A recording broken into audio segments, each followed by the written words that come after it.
आपके धन को, आपकी समृद्धि को नज़र लग जाती है।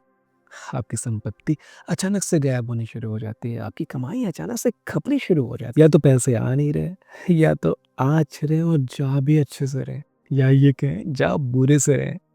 तो कुछ ऐसी गलतियाँ जो आप करते हैं जिन पर हम चर्चा करेंगे, कुछ ऐसे गुप्त तरीके मैं आपको बताऊँगा जिससे आपके घर में, आपके व्यापार में, आपके जीवन में धन टिकेगा और बना रहेगा, नोटों की बारिश होती रहेगी। नमस्ते है जी, धैर्यवान हीलिंग साइंस से मैं हूँ धैर्यवान, आपका अपना हीलिंग मास्टर। बहुत ज़रूरी है ये कि आप अपनी सफलता को बहुत ज़्यादा शेयर ना करें, डंका ना बजाएँ, बहुत ज़्यादा हल्ला ना करें, बहुत ज़्यादा दिखावा ना करें। अगर आप सफल हैं तो अपने आप दिख जाएगा।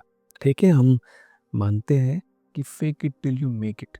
तो भैया फेक इट दूसरों के सामने नहीं करना है, अपने भीतर अपने आप में फेक इट करना है कि ऐसे रहो जैसे सफल हो चुके हो, ऐसे रहो जैसे बन चुके हो। प्रॉब्लम ये है कि लोग गलती ऐसे करते हैं कि जो होने के बाद भी जो नहीं करना है वो अभी कर, अहंकार में रह रहे हैं, दिखावे में रह रहे हैं, ए सुन तेरे पास बहुत है, ऐसा है वैसा है, इस भाव में रह जा रहे हैं। तो ये तो होने के बाद भी वो बिहेवियर, वो एटीट्यूड नहीं होना चाहिए। तो अपनी सफलता का बहुत ज़्यादा शो ऑफ नहीं करेंगे, दिखावा नहीं करेंगे, एकदम गोपनीय तरीके से सफल होइए, अपनी सफलता को गोपनीय तरीके से रखिए, सहज रहिए। समझ रहे हैं? मतलब कि जड़ें अंदर बहुत गहरी होनी चाहिए, ऊपर का पौधा छोटा ही दिखे। दूसरा इसी से जुड़ा हुआ, आप कितना कमाते हैं, बिज़नेस कितना बड़ा है, आप कितना सैलरी लेते हैं, कितना इनकम पाते हैं, कितना कमीशन पाते हैं, मत बताइए किसी को, नहीं बताना है। हम दिखावे के लिए क्या होता है कि जनरली हम बहुत नीचे स्तर पे जिए हुए होते हैं। कहीं न कहीं हम बहुत जीवन में कमियाँ देखी होती है। लोगों को पता होता है कि ये कमियों में जिया है। तो जैसे आपके पास धन आना शुरू होता है, अभी पुष्पा मूवी देखी है ना आपने, कहीं न कहीं उसमें इसे ही इनडायरेक्ट फॉर्म में दिखाया गया कि जब बहुत पैसा आ जाता है, अचानक से पैसा आता है तो आदमी का बिहेवियर कैसा हो जाता है और उस वजह से क्या-क्या चीज़ें जीवन में प्रॉब्लम्स भी आती हैं। ये दुश्मन बन जाते हैं, देखने वाले बन जाते हैं, चिढ़ने वाले, कुढ़ने वाले बन जाते हैं। तो वो नहीं करना है।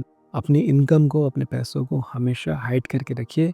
अगर कोई पूछे कितना कमा लेते हो, तो बस ये कहें कि बहुत अच्छा कमा लेते हैं, परमात्मा की दया है, अच्छा आ जाता है, अच्छे से खा पी लेते हैं, सुख समृद्धि है, सब है, बढ़िया है, कुछ भी बोल सकते हैं। बोलिए परमात्मा की कृपा से अच्छा आ जाता है। लेकिन जब आप अपने भीतर उस चीज़ को सोचा, जब आपने तो जवाब दे दिया कि परमात्मा की कृपा से बहुत अच्छा आ जाता है, तो अपने अंदर बताइए कि आपको कितना आ रहा है। आप बोलिए, अगर आपके पास 10 लाख रुपए महीने के आ रहे हैं, आप बोलिए 1 करोड़ रुपए महीना आ रहा है। अपने मन में चिल्ला के बोलिए 1 करोड़ रुपए महीना आ रहा है, ठीक है?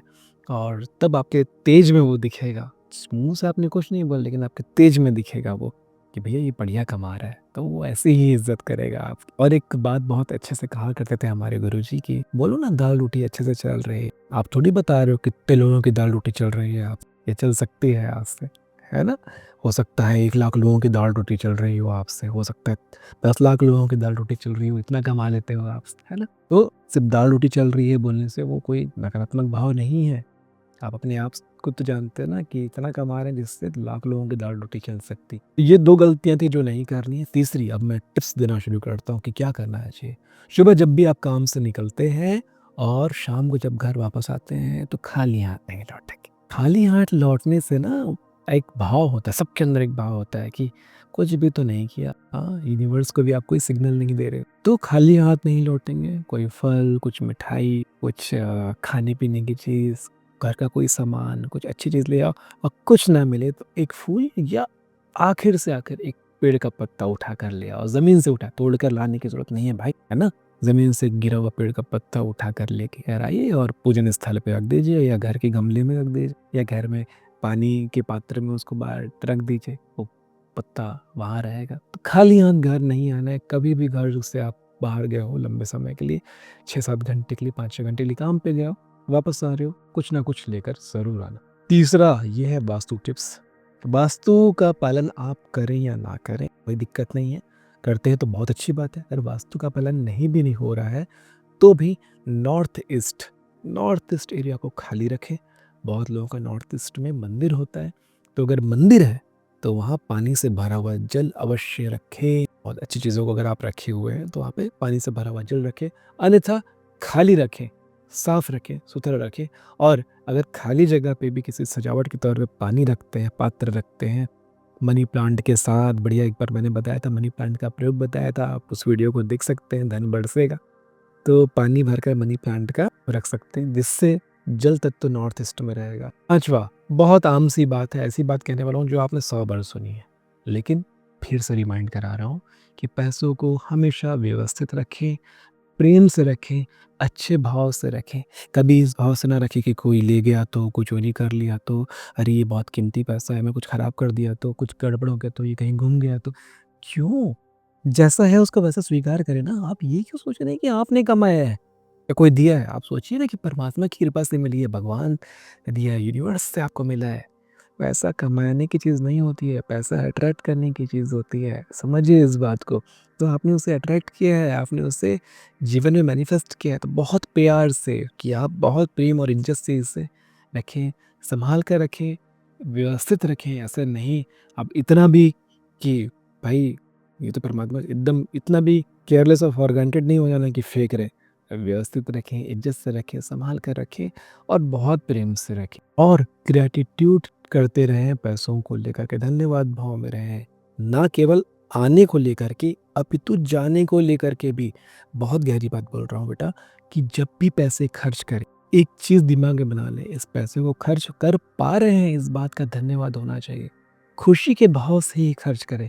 ज़्यादातर लोग पैसों को बहुत खराब मन से खर्चते हैं। ऐसा लगता है जैसे कि कुछ नुकसान हो रहा है उनका। भाई पैसे को खर्च करने के ना नुकसान का भाव आएगा तो नुकसान ही होगा ना। किसी से कुछ खरीदने के टाइम बहुत किच-किच करते हैं, बहुत मोल-भाव करते हैं। मत करो मोल-भाव। ऐसा नहीं है कि अरे बोल के देख लो, भैया कुछ कम कर दीजिए।